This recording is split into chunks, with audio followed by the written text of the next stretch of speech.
Баршаңызға ассалаумағалейкум. Бүгінгі ауыза шардың 16 күніне арнап, мен бүгін шықырлақ ауызда еритін самсаң рецептімен бөлісетін боламын.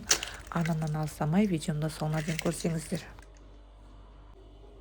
Бұл самса өте ерекше. Бала күнімде анамыз біздерге жиі жасап беретін, сондықтан сіздермен осы рецептті бөліскелі тұрмын.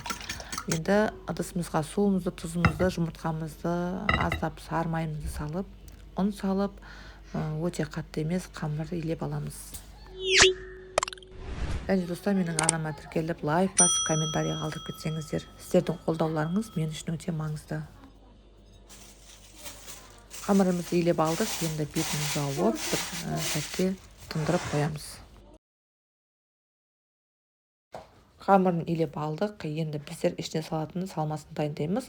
Ол үшін біздерге пиязымыз керек болады. Пиязды осылай кубиктап турап аламыз.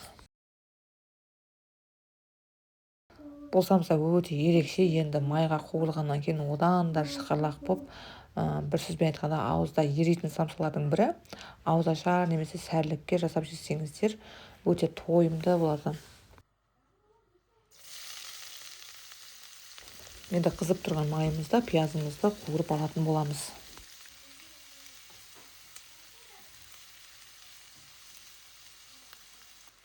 Енді үстінен тартылған етімізді салып, оны да жақсылап қуырып алатын боламыз. Үстіне өздеріңіз қалауыңызша дәмдеуіш салсаңыздар болады. Міндетті түрде тұз салуды ұмытып кетпеңіздер.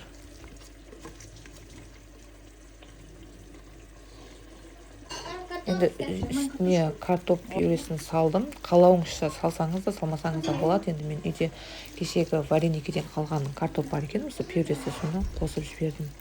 Енді дәмі өте күшті болып шықты.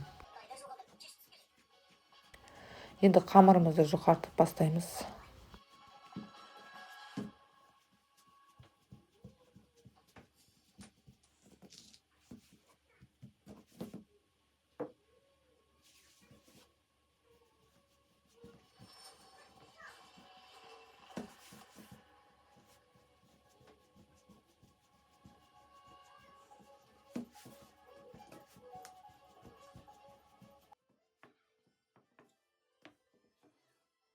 Қамырымыз қаншалықты жұқа жайылса, соншалықты әдемі шығатын болады самсаларыңыз. Сондықтан қамырды барынша жұқайтып жаюға тырысыңыздар.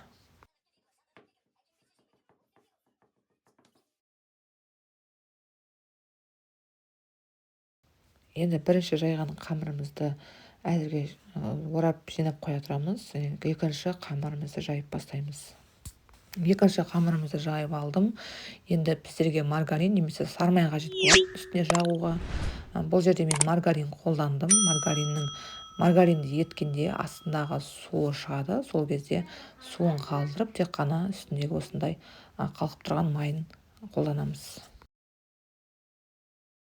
Енді май жағылған қамырдың үстіне жаңағы бірінші жайып алған қамырымызды әкеп беттестіріп қоямыз.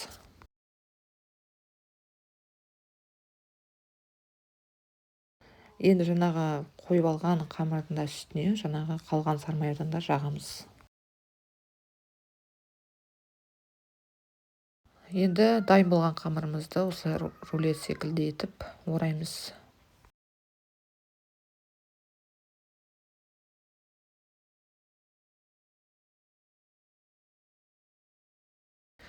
Енді қамырларымызды осылай бөлшектерге бөліп аламыз.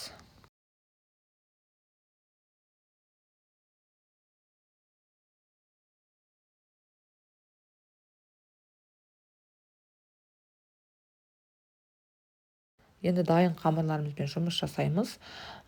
Бұл жерде енді сіздер бұл қамырларымызды морозилікке сақтап қойсаңыздар да болады, немесе бірден самсамызды түйіп жасай берсеңіздер болады.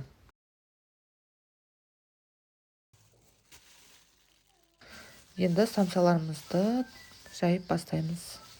Бұл жерде енді біреуін алып жұқартамыз.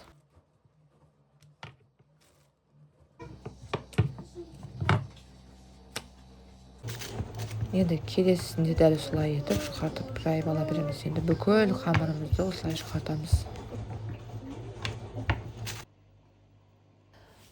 Дайын болған қамырымыздың ішіне енді салмамызды салып аламыз.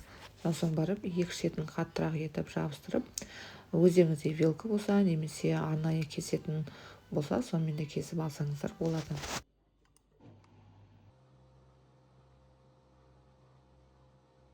Мен бұл жерде вилканы қолдандым, вилкамен де осылай жабыстырып алсаңыздар болады.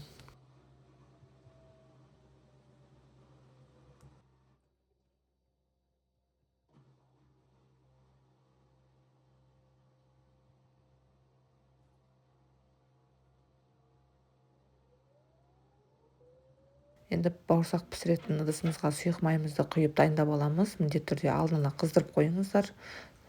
Міне осылай түйіп ала береміз.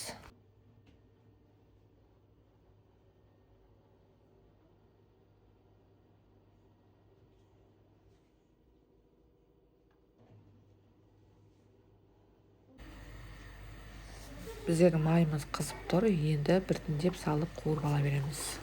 Өте ерекше самсалардың бірі. Міндетті түрде жасап көруге кеңес беремін. Ауызашар уақытында білсеңіздер, ыстықтай тез желініп кетеді. Өте ерекше самсалардың бірі.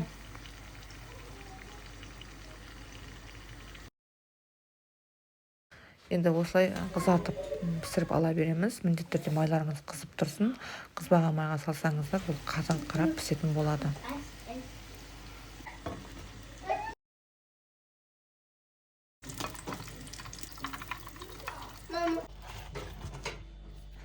Біздердің ерекше самсаларымыз дайын болды. Өте күшті болып шықты. Мен аузымызды ашып болғаннан кейін барып пісіріп алдым. Өте ерекше болды. Міндетті жасап көруге кеңес беремін. Келесі видеомда кездескенше сау болыңыздар.